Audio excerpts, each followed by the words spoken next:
The people of the Americas, all 1 billion of them from the tip of Argentina to the coast of Greenland, would be hit by the pulse in 2018 only to wake up in a new world in 2048 as the Drekir. This changed world, along with the shift from being human to being Drekir, would, over time, shift a lot of the cultures that would rise up from the ruined cities and vast wildernesses of the DragonScape. I should say the disclaimer that Drekir and the DragonScape are going to warrant a lot more than this basic overview, and a lot of aspects of Drekir life, biology, and general aspects of society are going to be glossed over for the sake of this being an introduction video. This is just going to be a general, basic overview of these topics. Treat this video, again, like an introduction. Every human who existed in the Americas on the 22nd of October 2018 would be among those who would wake up as Drekir in 2048. But this isn't a transformation so much as it's your spirit is being placed into a new body. These Drekir wake up in a new body, and any physical ailments they may or may not have had will be gone. It's an entirely new body. For example, if someone was an amputee as a human before the pulse, they will wake up with all of their proper limbs as a Drek after the pulse. Essentially, all physical ailments are quote-unquote cured. Additionally, everybody will be of an equal age to whatever that human was before they were hit by the pulse. For example, if someone was 32 years old before the pulse, they will wake up as a 32-year-old Drek after the pulse. The next important thing to talk about in regards to Drekir would be the Drekir breeds. Breeds are essentially the races of Drekir, but unlike races, they are determined by location, biome, and climate, not genetics. There are 4 common breeds referred to as desert, forest, arctic, and tropical Drekir, as well as 4 uncommon breeds and 3 situational breeds, which we will cover later. These breeds are entirely determined by the biome and climate in which the person was in at the time of the pulse.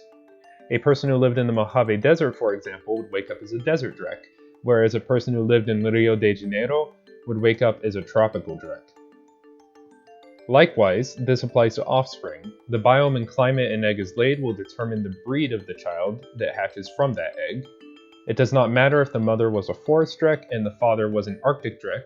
If the egg was laid in a desert, the child will hatch as a desert Drek. These breeds each have their own specific traits and qualities. Some are bigger, others are smaller, one has wings and another has gills, one breed has a fat tail and another is hooved. Also, Drekir are very different creatures from humans. A Drek isn't just a differently shaped human, they operate entirely differently from humans. From an ergonomic, physiological, psychological, and social behavioral standpoint, they are very different.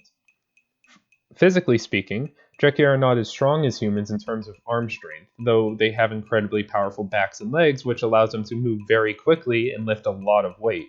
In terms of physical abilities, they act more like pack animals. They are very strong, though in different ways from humans. Also, Drekir don't operate in genetic family structures like we see with humans. They do not bond with their children and generally act very polygamous. Instead, they form social groups based on the generation of Drekir they hatched and grew up with. This is known as din clans.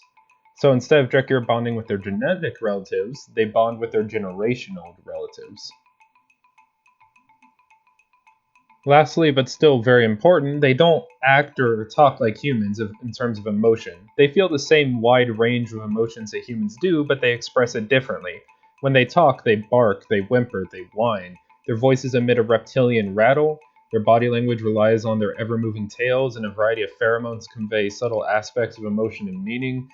A Drek is not easily readable by a human in terms of emotion, and their social situations and mannerisms adjust accordingly. A human trying to talk to a Drek is something akin to a human trying to understand the emotional nuances of a dog. They're just 2 very different creatures that feel the same emotions, but express those emotions differently.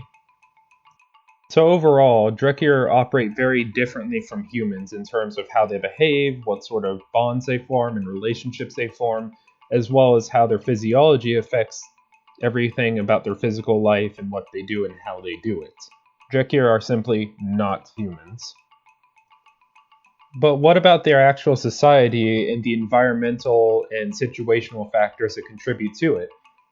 I mean, outside of the different ergonomics and psychology that will come to drive Drekir society, it is in of itself a far more isolated, primitive, and superstitious world for the vast majority of Drekir than what we see with pre-pulse humanity, especially as time goes on. The world is far bigger than it once was, not literally, but figuratively. There are no more cars, no more airplanes, no more trains. The wilderness between your village of survivors and the closest neighbors is dangerous, and the journey is far more risky to undertake, as well as lengthy and requiring more preparation. Most Drekir in the post-Pulse era will live the rest of their lives and die in the villages they helped settle or were hatched in, rarely ever leaving any far vast distance. Outside of the occasional trader, most of Drekir society is little more than isolated tribes, villages, and towns. Drekir society is also far more superstitious, with thousands of cults and religions rising up to explain what happened. They, many of us in this case, have lost their humanity, becoming a creature that thinks and acts differently from a human on a subconscious and instinctive level. Their world has turned from a familiar modern way of life to an alien, isolated, and primitive existence. Many aspects of their new life defy conventional explanation. What is mana? How did that dragon break the rules of physics? What are those things in the night sky? Etc. So many religions and cults formed to try and explain these unexplainable facets of this new life. If you're a Drek in the DragonScape, it's not a question of if you are religious, but how extreme you are and what strange local cult you follow. Also, generally speaking, Drekir society is very primitive technologically. With the 30 years of degradation, the chaos and expenditure of pre-pulse technology, and the loss of lives and people who were skilled in replicating that technology, what's left in the pre-pulse world is very primitive in terms of technology, with only scraps and scavenged pieces of the old world still being repurposed to make primitive tools and buildings, and sometimes even less than that in some parts of the Americas. Most Drekir live very primitive lifestyles, subsistence farming, hunter-gatherers, hunters and scavengers that pick through what is left of the ruined cities for various scrap materials to try and make said primitive tools so as to survive another day. These societies are primitive, crude, and simple, a far cry from what was once a high-tech and modernized part of the world. So, in conclusion, Drekir are one of the big focuses of the DragonScape. The human societies many of them once lived in are now long gone, with these new, primitive, tribal, and superstitious societies rising up to fill in the gap. The Drekir that were once human now face not only a new, far more isolated and primitive world, but a different mind and body with a different set of instincts, behaviors, and ergonomic factors hardwired into them that they need to adjust to. Drekir will be covered in depth in later videos, but in the meantime, I do appreciate you folks watching, and take care.